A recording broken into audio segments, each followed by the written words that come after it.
Madame la Présidente, Mesdames, Messieurs les Présidentes, Monsieur le Président, Madame la Ministre, chers collègues, le premier budget outre-mer de la législature est un rendez-vous essentiel par lui-même. Il fixe des orientations politiques et présente leur déclinaison financière.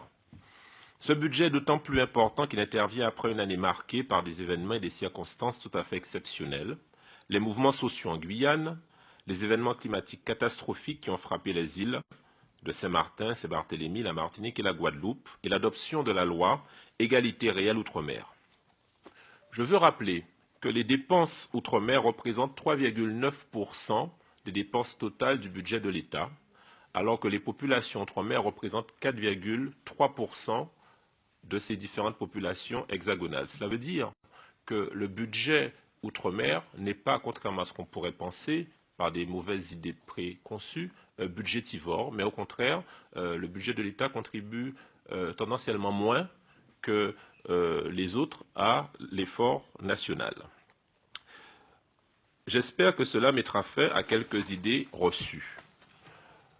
Vous proposez aujourd'hui que les crédits de la mission Outre-mer s'établissent à 2,104 milliards d'euros en autorisation d'engagement et à 2,068 milliards d'euros en crédits de paiement, en croissance respective de 3,6 et de 4,3% par rapport aux crédits ouverts en 2017 à périmètre constant, vous l'avez dit, on ne peut que s'en réjouir. Mais les défis sont immenses. Les ambitions tout aussi grandes et les marges de manœuvre budgétaires malheureusement incertaines. J'insiste sur les espoirs que la loi EROM a suscités dans nos territoires.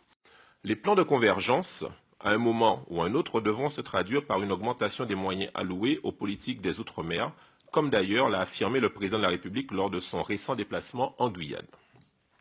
Or, je constate que s'agissant de la programmation 2018-2020, la mission Outre-mer contribuera largement au redressement des finances publiques.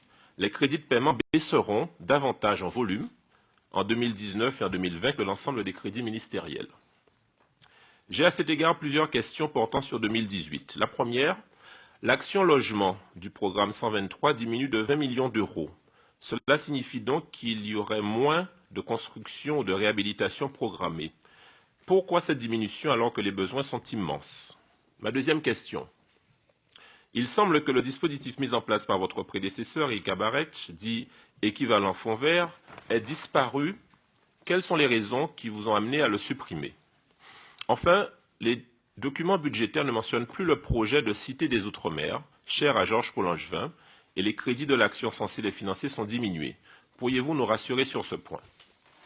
Madame la ministre, j'ai souhaité centrer mes travaux sur les dispositifs fiscaux dans la perspective des assises des Outre-mer. En attendant leurs résultats, que j'espère très concrets, comme l'a souhaité le président de la République récemment en Guyane, je formule plusieurs propositions dans mon rapport qui feront l'objet d'amendements, notamment sur les articles non rattachés. Je sais que le CICE est amené à disparaître. Je suis toutefois attaché à ce que l'on trouve un dispositif équivalent à l'issue de ces assises. Je veux également souligner l'efficacité des mécanismes de réduction d'impôts pour l'incitation à l'investissement dans les territoires d'outre-mer. La diminution progressive du seuil de chiffre d'affaires des entreprises en deçà duquel elles ne deviennent éligibles qu'au seul crédit d'impôt pose un problème majeur de préfinancement. Les entreprises de plus de 20 millions d'euros de chiffre d'affaires n'ont pas de mal à financer leur avantage fiscal. Mais en abaissant les seuils, des entreprises plus petites seront progressivement touchées et il n'existe pas de mécanisme efficace de préfinancement. Grâce à notre collègue Letchimy, la loi prévoit que le passage au crédit d'impôt est conditionné à l'existence de tels mécanismes. Je propose une double solution. Tout d'abord, ne pas abaisser les seuils de 20 millions d'euros, c'est-à-dire en rester à la situation actuelle. Le dispositif lui-même serait prolongé jusqu'en 2022 afin de donner toute la visibilité aux investisseurs. Ensuite, mettre en place un mécanisme de préfinancement qui abonderait l'action 9, appui au financement bancaire du programme 123, conditions de vie outre-mer. Je proposerai enfin que les dispositifs de réduction d'impôts dans le secteur du logement soient maintenus, voire étendus.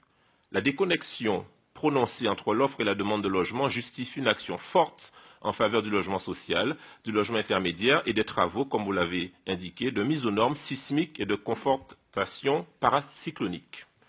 Madame la ministre, je vous remercie de nous avoir présenté un budget sincère. Je sais la contrainte budgétaire qui pèse sur nos finances publiques. Je regrette toutefois qu'une mission destinée au soutien des territoires particulièrement en difficulté soit affectée par cette contrainte. Malgré tout, la hausse en 2018 en valeur est un signal positif dont je vous sais gré. Je vous assure de mon soutien vigilant à la réussite de votre politique en faveur de nos territoires. Je terminerai en émettant le vœu que les assises des Outre-mer, tout comme les plans de convergence, aboutissent sur du concret. Nos territoires en ont besoin. Merci, Monsieur Servat.